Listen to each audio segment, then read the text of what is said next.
Worker ബിനാമി കരാറുകാരന്റെ ലീലാവിലാസങ്ങൾ. നമസ്കാരം. Travancore express വാർത്താ നേരത്തിലേക്ക് സ്വാഗതം. തൈക്കാട് ഇലക്ട്രിസിറ്റി സെക്ഷനിലെ വർക്കറും ബിനാമി കരാറുകാരന്റെ തലവനുമായ ശ്രീ MG സന്തോഷ് കുമാറിന്റെ സെക്ഷൻ ഓഫീസിലെ ഉഡായിപ്പുകൾ വീണ്ടും തുടരുന്നു. സെക്ഷനിലെ കരാർ ജോലികളെല്ലാം തന്നെ ഇയാൾ ബിനാമി ഇടപാടിൽ ആദ്യം ഇറക്കുമതി ചെയ്തത് അനിൽകുമാർ എന്ന വ്യക്തിയെ. അത് വിവാദമായപ്പോൾ രണ്ടാമത് ഇറക്കുമതി ചെയ്ത വ്യക്തി പുത്തൻചന്ത സബ് ഡിവിഷന്റെ കരാറുകാരനായ മോഹൻകുമാർ. ഇപ്പോൾ സെക്ഷൻ ഓഫീസിലെ കരാർ ജോലികൾ എല്ലാം ബിനാമി ഇടപാടിൽ ഇപ്പോഴും അയാൾ തന്നെയാണ് നടത്തുന്നത്. അനിൽകുമാറിന് പകരം ബിനു. ഈ ബിനു എന്ന് പറയുന്ന വ്യക്തി 15 വർഷത്തിലേറെയായി ഇലക്ട്രിസിറ്റി വർക്കറായ സന്തോഷ് കുമാർ MGയുടെ ജോലിക്കാരനാണ്. ഇപ്പോൾ ബിനുവിന്റെ പേരിലാണ് കരാർ ജോലികൾ എടുത്ത് വീണ്ടും ബോർഡിനെ പറ്റിച്ചുകൊണ്ടിരിക്കുന്നത്. ഈ പറ്റിപ്പിന് കൂട്ടുനിൽക്കുന്നത് Thiruvananthapuram executive engineer Jalesh Kumar, Puthenchantha assistant executive engineer Rajesh, Thycaud electrical സെക്ഷനിലെ ഇപ്പോഴത്തെ അസിസ്റ്റന്റ് എഞ്ചിനീയറും കഴിഞ്ഞ 6 മാസങ്ങൾക്ക് മുമ്പ് Thycaud electrical section AE charge വഹിച്ചിരുന്ന cantonment section assistant engineer Vimal. ഇദ്ദേഹത്തിന് അറിയാമായിരുന്നിട്ടും കൂടി ഈ വ്യാപകമായ അഴിമതി നടന്നുകൊണ്ടിരുന്നു. ഇദ്ദേഹത്തെക്കുറിച്ച് ധാരാളം പരാതികളുണ്ട്.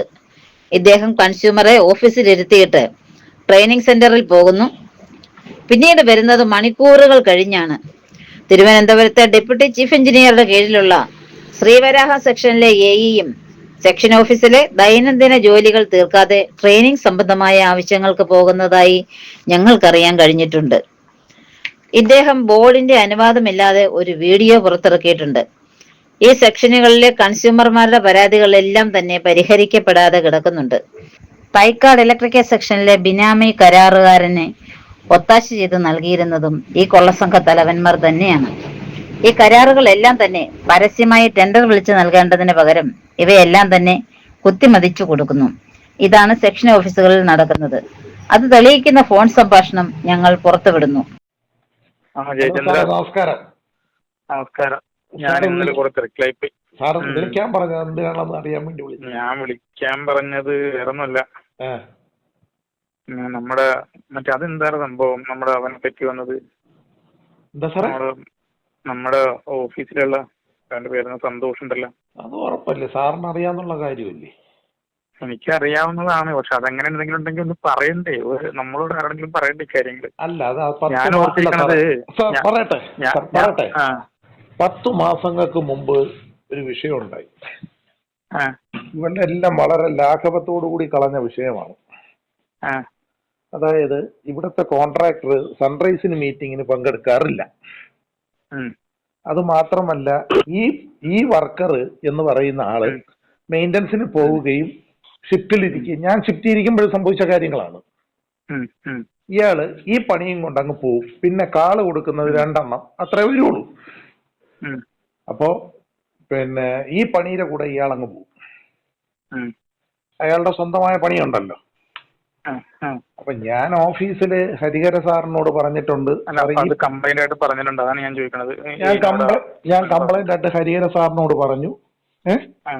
രണ്ടാമത് ജയപ്രസാദ് സാർ വന്നു, അപ്പോഴും പറഞ്ഞു ഇതിവിടെ നടക്കത്തില്ല, അത് പറ്റത്തില്ല.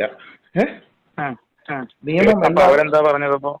അവരെല്ലാം ശരി നോക്കാം എന്ന് പറഞ്ഞിട്ട് അവരങ്ങ് വിട്ടു. അങ്ങനെയാണ് 3-ാം തീയതി 3/2/2024 ഞാൻ പരാതി കൊടുത്തു. ചെയർമാനും പരാതി കൊടുത്തു, വിജിലൻസിനും പരാതി കൊടുത്തു.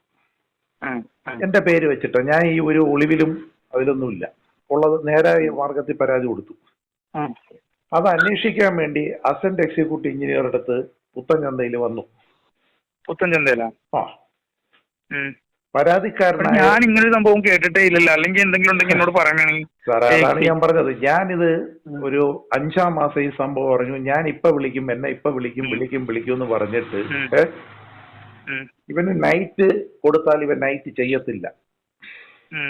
ഇവന് ഡേയിൽ മാത്രമേ ഇഷ്ടമുള്ളൂ. അതിന്റെ വിവരാവകാശമൊക്കെ ഞാൻ എടുത്തു വെച്ചിട്ടുണ്ട്. ഇവൻ ഡേയിൽ മാത്രം ഡ്യൂട്ടി ചെയ്യുന്നതും എല്ലാം ഞാൻ എടുത്തു വെച്ചിട്ടുണ്ട്. നമ്മളൊരു കാര്യം ചെയ്യുമ്പോൾ അത് പൂർണ്ണമായും നിയമപരമായിട്ട് എടുത്തില്ലെങ്കിൽ നമുക്ക് പണി കിട്ടും. സാറിന് അറിയാല്ലേ. അപ്പോ അത് അങ്ങനെ നിൽക്കുന്നു. ഈ പകൽ വരുന്നത് ഈ പണി ചെയ്യാനാണ് ഈ പകൽ വരുന്നത് മുഴുവൻ. ശരി, അതങ്ങനെ ഒരു വശം. ഇവര് അസിസ്റ്റന്റ് എക്സിക്യൂട്ടീവ് എഞ്ചിനീയറുടെ കയ്യിൽ സാധനം കിട്ടി, സാറ് ഇതൊന്നും ശ്രദ്ധിച്ചില്ല, സാർ ഇതിന്റെ ഒരു മറുപടി എഴുതി അങ്ങ് വിട്ടു. എക്സിക്യൂട്ടീവ് എഞ്ചിനീയറും ഇതിന്റെ ഒരു നോട്ട് എഴുതി വിട്ടു. എക്സിയും executive engineer Jalesh sir hearing നടത്തിയില്ല, ആരെങ്കിലും വിളിച്ചു ചോദിക്കുക പിടിക്കുകയും ചെയ്തില്ല. പരാതിക്കാരനായി എന്നെ പോലും വിളിച്ചില്ല. പോരെ, അതങ്ങ് എഴുതി. ഞാൻ അതാണ് ഇങ്ങനെയുള്ള അത്യാവശ്യം ഇങ്ങനെയുള്ള കാര്യങ്ങളൊക്കെ ഉണ്ടെങ്കിൽ ഇനിയിപ്പോ ഇവിടെ എന്തുണ്ടെങ്കിലും എന്നെ വിളിച്ച് ചോദിക്കാറുണ്ട്. അല്ല, അതാണ് ഞാൻ സാറിന് പറഞ്ഞ മനസ്സിലായില്ലേ. അപ്പൊ ഇത് ഇത്രയും വന്നിട്ട് പോലും ഞാൻ എന്നിട്ട് ജലേഷ് സാറിനോട് ചോദിച്ചു, സാറേ ഒരു ഹിയറിംഗിന്റെ ഒരു പേപ്പർ വന്നു, എന്തായി എന്ന് ചോദിച്ചു. ജലേഷ് സാർ എന്നോട് പറയാണ്, അതൊന്നും ആയിട്ടില്ല ജയിച്ചതിനെ തുടങ്ങാം എന്ന് പറഞ്ഞങ്ങ് നിർത്തി. എക്സിന്റെ അടുത്ത് ഞാൻ ചോദിച്ചു, സാറിനൊരു 3-ാം മാസം അവിടെ നിന്ന് ഒരു സാധനം വന്നല്ലോ വിജിലൻസിൽ നിന്ന്, സാറിന് എന്തായി എന്ന് ചോദിച്ചു. അതും ഒരു മറുപടിയില്ല. പക്ഷെ ഈ പേപ്പർ സാറിന്റെ വന്നു എന്നുള്ളതും സാറ് ഹിയറിംഗ് നടത്തി എന്നുള്ളതും സാറ് റിപ്പോർട്ട് കൊടുത്തു എന്നുള്ളതും എനിക്ക് വിജിലൻസ് തന്നു.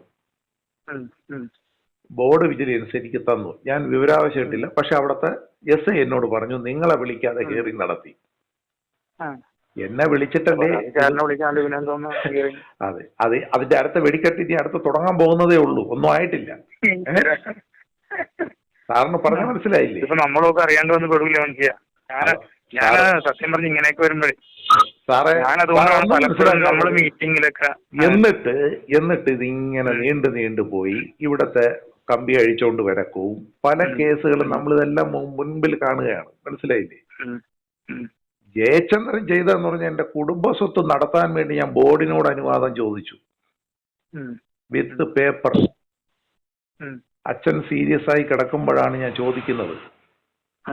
ജയചന്ദ്രൻ ഇത് ആദ്യമായിട്ട് തുടങ്ങിയില്ല. എന്റെ ഇത് കുടുംബ സ്വത്താണ്, എന്റെ 56 വർഷം പഴക്കമുള്ള ബിസിനസ്സും ഈ സ്ഥാപനവും നടത്തിക്കൊണ്ട് പോകണം എന്ന് ഞാൻ ബോർഡിനോട് അനുവാദം ചോദിച്ചു.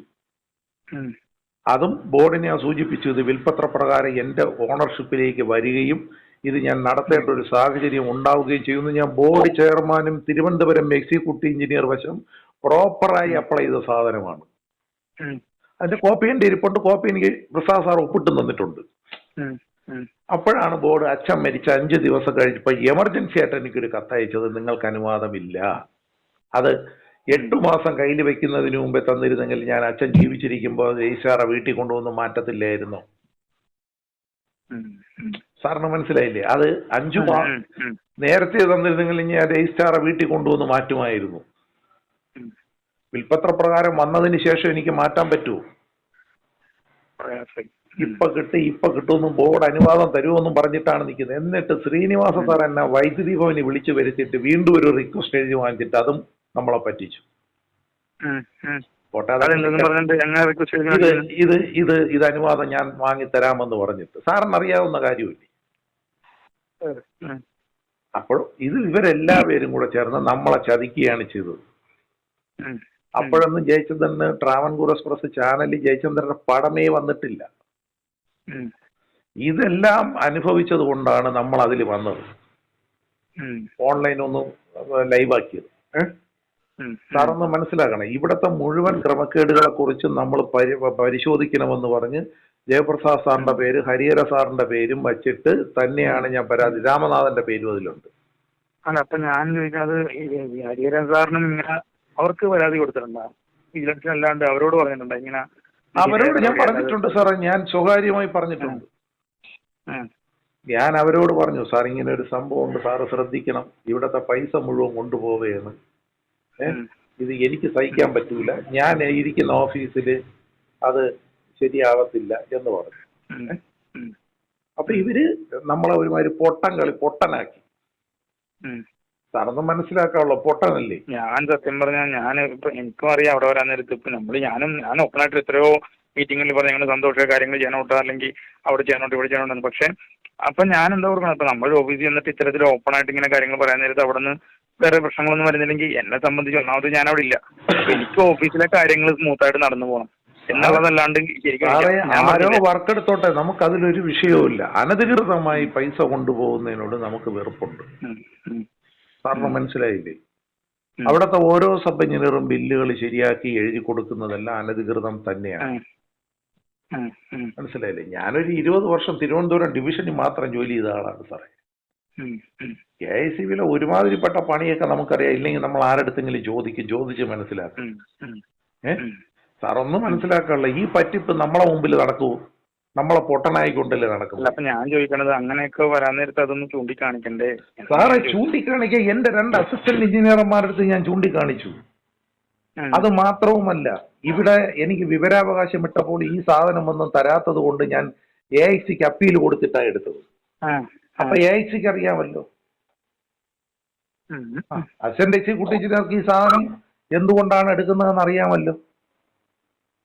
അവിടെ സാർ ഉരുണ്ട് കളിക്കേണ്ട കാര്യമില്ലല്ലോ. സാറിന് അന്വേഷണം വന്നിട്ട് സാർ എന്നെ പോലും വിളിക്കാതെ ഇത് ക്ലോസ് ചെയ്തു. കാരണം അതിനകത്ത് ഞാനത് കേട്ടപ്പോഴേക്കും എക്സിനെയും അതുപോലെ എക്സിക്യൂട്ടീവ് എഞ്ചിനീയറടക്കമുള്ള ആൾക്കാർ ആ രീതിക്ക് തന്നെ പറഞ്ഞിട്ടുണ്ട്. സാറേ, ഞാൻ അടുത്ത പരിപാടി അടുത്ത റെഡിയാക്കി വെച്ചിരിക്കുകയാണ് ചെയർമാന് കൊടുക്കാൻ വേണ്ടി. ഈ പരാതിയിൽ എന്നെ ഇതുവരെ ഹിയറിംഗ് നടത്തിയിട്ടില്ല. എന്റെ കയ്യിലിരിക്കുന്ന ഡോക്യുമെന്റ് പരിശോധിച്ചിട്ടില്ല. സാറൊന്ന് ആലോചിക്കണം. ആ രാജേഷ് കുമാറിന്റെ അതേപോലെയാണ് ഈ സംഭവം നടന്നത്. ഞാൻ പരസ്യമായി പരാതി കൊടുക്കുകയും ചെയർമാന് മാത്രമല്ല വിജിലൻസ് ഓഫീസർക്ക് ഞാൻ പരാതി കൊടുത്തു. വിജിലൻസ് ഓഫീസർ പാർട്ടി ഓഫീസായി പ്രവർത്തിക്കുന്നു എന്ന് പറഞ്ഞ DGPക്ക് പരാതി കൊടുത്തിട്ടുണ്ട്. ഈ കേരളത്തിലെ KICB ഓഫീസ് ഏറ്റവും വലിയ പൊതുമേഖലാ സ്ഥാപനമായ KICB ഓഫീസ് വിജിലൻസ് പാർട്ടി ഓഫീസായി പ്രവർത്തിക്കുന്നു എന്ന് പറഞ്ഞ് ഞാൻ കേരളത്തിലെ DGPക്ക് പരാതി കൊടുത്തിട്ടുണ്ട് കഴിഞ്ഞ മാസം. സാറേ, എനിക്കങ്ങനെ കൊടുക്കാതിരിക്കാൻ പറ്റുമോ? കൊടുക്കുന്ന പരാതികൾക്ക് നടപടിയില്ലെങ്കിൽ, ഒരു വിജിലൻസിൽ ഒരു പരാതി കൊടുത്തിട്ട് നടപടിയില്ലെങ്കിൽ അത് നമ്മൾ എന്ത് കരുതണം? ഇപ്പൊ സാറിന്റെ മുമ്പിൽ ഒരു പേപ്പർ വന്നു. സാർ എന്തുകൊണ്ട് എന്നെ ഉടനെ വിളിക്കണമെന്ന് പറഞ്ഞപ്പോൾ ഞാൻ സാർ ആ പരിപാടിക്ക് നിന്നുകൊണ്ടാണ് ഞാൻ വിളിക്കുന്നത്. സാർ അവിടെ നിൽക്കുന്ന കാര്യം ഞാൻ അറിഞ്ഞു. ഞാൻ കണ്ടു സാറിനെ. ഞാൻ വൈദ്യുവനിൽ ഇന്നലെ വന്നപ്പോൾ സാർ അവിടെ നിൽക്കുന്നത് ഞാൻ കണ്ടു. ഞാൻ ബോർഡ് സെക്രട്ടറിയേറ്റ് വന്നിരുന്നു. ബോർഡ് സെക്രട്ടറിയേറ്റിൽ ഒരു പേപ്പർ ചവിട്ടി താത്തു. വിവരാവശ്യം എടുത്ത് 3 രൂപ അടയ്ക്കാൻ പറഞ്ഞു. 3 രൂപ അടച്ചിട്ട് ആ പേപ്പർ തന്നില്ല. അപ്പൊ അതിനുവേണ്ടി വിളിക്കാൻ പറഞ്ഞ മെയിൻ കാര്യം, ഞാൻ ഇന്നലെ അവിടെ ചെന്നപ്പോഴേക്ക് ഞാൻ ഹരിഹര സാറിനെ കണ്ടായിരുന്നു. അപ്പൊ ഞാൻ ചോദിച്ചു, ഇങ്ങനൊരു സംഭവം വന്നിട്ടുണ്ടല്ലോ സാറേ, സാറിന് ഇതിനെപ്പറ്റി എന്തെങ്കിലും അറിവുള്ളതാണെന്ന് വെച്ചാൽ എനിക്കൊന്നും അറിയില്ല എന്നുള്ള രീതിയിൽ അങ്ങനെയോട് പറഞ്ഞു. അതുകൊണ്ട് ഞാൻ ചോദിച്ചത്. സാറേ, എല്ലാവരും ഞാൻ ചോദിക്കട്ടെ, സാറിന്റെ മുമ്പിൽ ബില്ല് കൊണ്ടുവരുന്ന ആരാണ്? സാറിന്റെ മുമ്പിൽ ഞാൻ പറഞ്ഞു, ഞാനിപ്പോഴും ഞാനതല്ലേ, ഞാൻ മീറ്റിങ്ങുകളിലും ഇത്ര ഓപ്പൺ ആയിട്ട് പറയാൻ കാര്യം എന്താ? ഞാൻ എത്ര മീറ്റിങ്ങുകളിൽ ഞാൻ പറഞ്ഞങ്ങനെ, കാരണം ഇന്ന ആളല്ലേ എന്ന് എനിക്കറിയാം. ഞാൻ പറഞ്ഞ മനസ്സിലായി. ഞാൻ ആലോചിക്കണ എന്താണ്, അങ്ങനെയൊക്കെ പറയുമ്പോ നിങ്ങൾ ഒരു ഓഫീസാണ്, കാര്യങ്ങൾ എനിക്ക് ഞാൻ പറഞ്ഞു, ഞാൻ ഇവിടെ നിന്ന് ഒന്നാമത് ഓപ്പറേറ്റ് ചെയ്യുന്നത്. പണിയെടുക്കുന്നതിനോ ഒന്നിനും അല്ല ബുദ്ധിമുട്ട്. അനധികൃതമായി പണി ചെയ്ത് പൈസ ഉണ്ടാക്കുന്നതിനോടെ നമുക്ക് വെറുപ്പുള്ളൂ. ചെയ്യുന്നത് ടെൻഡർ ചെയ്ത് ആ പണിയെടുക്കട്ടെ, കുഴപ്പമില്ല. പക്ഷെ അവിടെ ചെയ്യുന്ന വേറെ പല കാര്യങ്ങളും ഉണ്ട്. അതൊക്കെ നമുക്ക് കൃത്യമായി ഇൻഫർമേഷൻ കിട്ടുന്നു. പലതും ജീവനക്കാരുടെ ഇടയിൽ നിന്ന് തന്നെ എനിക്ക് ഫീഡ്ബാക്ക് കിട്ടുന്നുണ്ട്. അവര് പറയുന്നു, അണ്ണാ ഇത് പറ്റത്തില്ല, ഇത് ചെയ്യാൻ പറ്റത്തില്ല, എവിടെ പോയാലും ഇതാണ്. ഈ കഴിഞ്ഞ ദിവസം 3 കണക്ഷൻ ഇവൻ നോക്കിയ കണക്ഷൻ, ഇവൻ കൊണ്ട് കൊടുത്ത 3 പേപ്പർ 3 ELCB വെച്ചിട്ടില്ല. ഒരു മിനിറ്റ്, ഞാനിപ്പോ തിരിച്ചു വിളിക്കാവേ. ഒരു മിനിറ്റ്, ഞാൻ തിരിച്ചു വിളിക്കാവേ.